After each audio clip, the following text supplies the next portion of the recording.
What's up, guys? It's DarkArmedDuelist, and today I'm here with Tyler. Tyler's back, and he's going to be profiling which deck, guys? It's LIBROMANCER Voiceless Voice. Oh my god, I'm really excited to see this, because this deck is wild, dude. I saw the combos for this deck, and it is absolutely crazy how well these work together. So, don't forget to like, comment, subscribe, definitely hit that bell there so you can become part of the notification squad, and definitely check out the Patreon down in the description down below. And do you have any shout-outs? Absolutely. It's Team Problem and Buds Place Games. All right, so let's go ahead and get straight on into this and see what you're playing. Alrighty, so... This is a really awesome combo, I gotta say. First of all, it's a 41 main deck. I know it's not 40, but I like the 41st card I'm a fan of, so that's probably why it's 41. But anyways. Oh, dude, I build 41 card decks all the time. Monsters. We got 3 of the LIBROMANCER Geek Boys. Mm-hmm. So I finally got my Ultra Rares. Finally got my promo Ultra Rares. Those were the sneak peek ones, right? Yeah. These just came in the mail. I had to get it for the deck. Favorite deck. So basically the gimmick of the deck is you reveal a ritual in hand to summon these from hand. And then when they're summoned, they add things. This adds spells. So, pretty good consistency booster. You can play E-Telly to summon this out because it's psychic. I don't play E-Telly. I'm probably going to get roasted for it, but I don't like E-Telly in this build. Oh, the deck already has enough searching. I understand. I'm already going to get drolled enough, so... Next, we got 3 LIBROMANCER Fire. He's probably one of my favorite ones. LIBROMANCER Guy Ferrari. Yeah. Instead of adding a spell, he adds a monster. So it goes well with your Geek Boy. And then I play 1 agent. He's your recursion. He can add a LIBROMANCER card from grave to hand, but if he adds a spell trap, you have to put a card from hand on the bottom. He combos well with fire. You can always link off fire or use fire as ritual material, and this adds fire back. They just loop each other. And then for supporting engines, we got the 3 Diviners. You got to. It's a ritual deck. Yep. Powerful normal summon. You can send a Diviner, Nintis, make it level 6. It's a level 6 tuner. Become a level 6 tuner. Go with the fire to make a Baron, stuff like that. But that's not what I'm trying to send. I'll show you what I'm sending with it here shortly. You're not summoning Baron? I can, but not my full board. So we got the low. Voiceless Voice, gotta play the low. Only play 1. Really? This is what Diviner summons in combo, because it summons a level 2 or lower fairy, and this is happened to be a fairy. Yep. And when I seen that, I was like, well, it's time to get labbing. So that's where this deck came to be. And then next, we got the Saphira Voiceless Voice. You pretty much just pitch it to send a ritual spell from deck to grave, and you can add a Light Warrior or Dragon from deck to hand. You usually add the Skull Guardian with this. Then you can banish it from grave and it acts as a ritual spell. Yeah. That's insane. Then what I'm sending with Diviner, the Trias Haryaka, it's has a quick effect to tribute fairies to summon it from hand or grave, and then depending on how many fairies you tributed, it can do something. So if you do 2, it can pop a card, and 3's draw a card. We don't care about that. It just tributes Diviner to trigger the effect. And then hand traps. I'm doing 3 Ash, 3 Draw, and 3 Imperm. Dude, that's stacked. That's everything. Just 9 hand traps. It would be 12, but I'm playing more consistency so I can get drolled more often. Otherwise, I'd probably play some Crows in here in the main deck. Crows are really strong right now. But I think these 9 are serviceable. Rituals. 3 Ben 10. Tribute Search. Tribute add a light fairy. You want to see this in hand? This plus fire is full combo. This deck can end on 2 Omni Negates, 2 Heat Soul draws, a target negate, and follow-up. All off this plus fire. So you actually want to see it in the hand. Dude, you're like the king of LIBROMANCER, making this deck all absolutely. sorts of different ways. I mean, look at the playmat. We got Doombroker. I know, look at that. It's perfect. Shout-outs to Jay for drawing this playmat. Absolutely. Speaking of Doombroker, we got the 1. There's your boy. My absolute favorite card in the whole deck. He can set a LIBROMANCER trap from deck, and if you use an onboard ritual material, he can attack direct. When he inflicts battle damage, he acts like a Nightmare Unicorn. He can target a monster shuffle to deck. And then with the origin story, you'll see shortly, he'll be a 31 beat stick. Pretty nice. That's pretty nice. And then I'm playing the Ceravis. You can add it when you're doing your Voiceless Voice lines. It's a target negate, and when he's on board, he's a summon negate. Pretty nice. I hear searching hand traps is pretty good. Yes, sir. Then we got the Skull Guardian.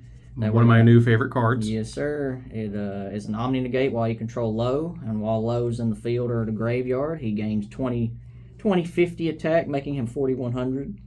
And then comboing with the barrier, the voiceless voice barrier, he just can't be targeted. So he's just a 4100 Baron, essentially. Next, that's all for monsters and rituals. Next, for spells, we got the 3 Origin Story. It lets you, on activation, set a Libromancer spell trap from the deck. So if you already have combo, you can set one of the traps. Or if not, you go get field spell with this. And then it says if you ritual summon a Libro, you can target a spell trap, destroy it. So it gives you some back row movement as well.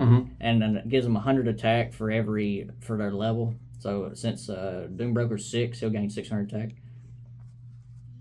And then I'm only doing 2 field spell since Origin can get to it. And then usually you by turn 3, if they don't break your board, this is follow up that you can get off the geek board that you're going to loop with the intervention. And then I'm playing these over the 9 through 12 hand traps. Preparation, get any level 7 or lower ritual, and you can add a ritual spell from grave to hand. I only play 1 ritual spell, so it probably never come up, but it's nice to go +2 sometimes. Plus, it's really nice to grab that Pinson. Yeah. Got the 1 prayers. This is what you send off the Saphira for your combo. I mean, if you open it, you can ritual summon. It has a graveyard effect where if one of your rituals leave the field by card effect, you can summon one of the Voiceless Voice ritual monsters. But I don't need that. I don't play a target for it, so it's just basically a send for the Saphira. Play 1 barrier. This is what low sets, or activates from deck places, excuse me. While you control low in a ritual, or Voiceless Voice like ritual monster, low cannot be targeted for attacks, and light monsters cannot be targeted by card effects, so it makes low really sticky and they can't get out it. And this also had a Voiceless Voice monster from deck to hand once per turn. This is what's how you get to Saphira. Yeah, and low's already really sticky because basically when Skull Guardian summon, you just summon back low too. So like it's already really difficult for your opponent to deal with. Yeah. And it's full cost for your Skull Guardian. Oh, absolutely. It's kind of like a Gishki. Yeah. Or Shurit is for a Necros. Yeah. We got the call by. I lose a draw. This deck loses the draw. Got to have some sort of answer to it. And that's it for spells. Traps, intervention, Omni Negate with the Doombroker, and then it summons Fire, Geek Boy, or Agent from hand or grave to give you follow-up for the next turn, so you can loop this over and over. And then the 41st card that I like, but some people don't like, is the Displaced. It's a target a Libro you control and a monster opponent controls. Return your monster to hand and then take control of the opponent's monster, so it's a snatch steal. That's pretty good. And if you didn't return a ritual to the hand, you have to give it back, or it returns to the hand on end phase. So like if you take an extra deck monster, it'll go back to their extra deck, stuff like that. This is like I only get to this either if my hand's not very good and I can get to it with an Origin Story, and I can like just have a main deck Libra on board and just you have this for interruption, stuff like that. Yeah.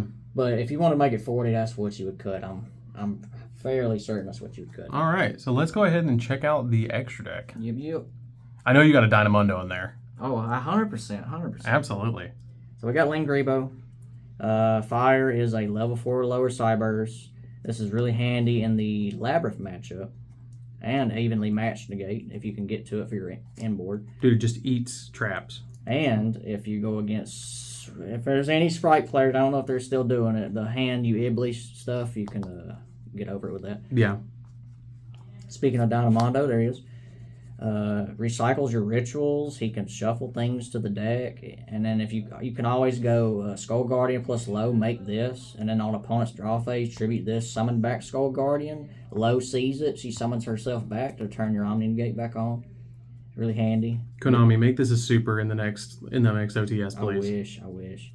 IP, you normally make this with the Trias and the Geek Boy, and then you have this for generic link 2, but I usually link it off turn 1. I'll show you here shortly. Then you got SP. If you don't want to play SP because you can't afford it, I understand. Just cut this for Nightmare Unicorn. This card's really powerful though. Absolutely powerful with IP. Yeah. That's what I say every profile. Just change it out for like Nightmare Unicorn, or you can even change it out for like Phoenix if you need to. Absolutely. So I go into Heat Soul with the IP turn 1. There's the Heat Soul. This is how I get my 2 Heat Soul draws. Is that the ulti one? Yes. Oh, that looks nice. Absolutely. So I draw on my turn and I draw on your turn. Hopefully draw hand trap, stuff like that. Really comes in handy. And then Appaloosa, just a generic link 4 you can make. You can make it with IP as well. And then access code to close out game or turn 3 if you got the Heat Soul and they didn't out your board. Any one monster plus Heat Soul. Then close world, you can IP do it. Unaffected decks, Raid Raptors running around. I was going to say this card says Yoda Raid Raptors. Yeah. That's it for links. I got a few synchros in here. I got 2 Arclights. Send off Diviner. Someone Dogmatica Maximus me, and I sent this. It was really funny. It helped me get my play started before I even started playing. And then Barone, Diviner plus Fire makes this. You can, it's really, if you can't get to your voice board, it's always nice to just make this. That's it for synchros, fusions. We got a Nintus for the Diviner Send. I also sent this off of Maximus. It's pretty funny. And then you'll see these Mud Dragon, Garura, and this World Chalice Guard Dragon. Now that's weird. That Guard Dragon's kind of weird. This would be Earth Golem Agnister, but it's currently being borrowed, so I'm having to do this as a substitute. So I'm assuming. Oh, the Earth Golem. So you can probably tell what's in the side deck. Yeah. It came up. You can send this to off Maximus if you ever get hit by it, and I made a Mud Dragon today. It helped out quite a lot because everybody's super polying right now. And that's it for X deck. Side deck, it's nothing spectacular. It's just nibs in here. Combo strategies, Fire King Snake Eye. They don't ever make a negate, so you can just hit them with this. Stuff like that. Time card. Gotta have a time card. Only 2 though. Dude, that card. Oh my god. I saw that come up in like a tournament recently in the finals. Oh yeah, I think he gained like 13,000. He gained like 5,000 something. He was at like 13,100. This card's crazy when it resolves. There's the Super Polys. Came up once today. I went against like branded Dogmatica and fused this stuff away for this. Pretty helpful. Also Fire King Snake Eye, obviously. Lightning Storms and a Feather. I decided to, instead of, usually these would be Cosmic, I was like, you know what, I was going through bulk today, seeing these, you know, I kind of want to try them. I didn't side them in today, but they're there. They're nice. And then these are like in every one of my profiles, the evening match. Man, me too. The thing belongs in like every side deck. Absolutely. It just breaks boards. It's insane. It's like the best side deck card, no kidding. And I guess the most interesting card, but, it's at 1 now. There could be only 1. Yeah, ironically. My deck don't care. I got Psychics, Warriors, Cyburses, stuff like that. So I don't Fairies, care. Warriors. Yeah. But if I draw it, I pretty much win the game. This card is insane. Yeah. That's pretty crazy, dude. I really like this build. This is really insane. I really like how you always fuse Libromancer with something else because it's so innovative. Yes. It's so innovative. You see a new ritual deck and you're like, will that go in Libro? That's exactly Will what it fit? That's exactly Will it fit? Let me try. And it really works. I saw the combos for it. It's really insane. The boards that you can end on Heat Soul and ending on that the Skull Guardian and stuff. Because I've been playing Voiceless Voice too, and Voiceless Voice is really a compact engine, especially in this deck, which is really nice. So that's really smart to combine the two. I really think that's a cool deck. So yeah, do you have any other shout outs? I think that's it for now. All right, so that's going to do it for this one, guys. Don't forget to like, comment, subscribe. Definitely hit that bell next so you can become part of the notification squad. And we'll see you guys in the next video. Thank you so much, Tayo, for the profile, and we'll see you guys in the next one. See you later, guys.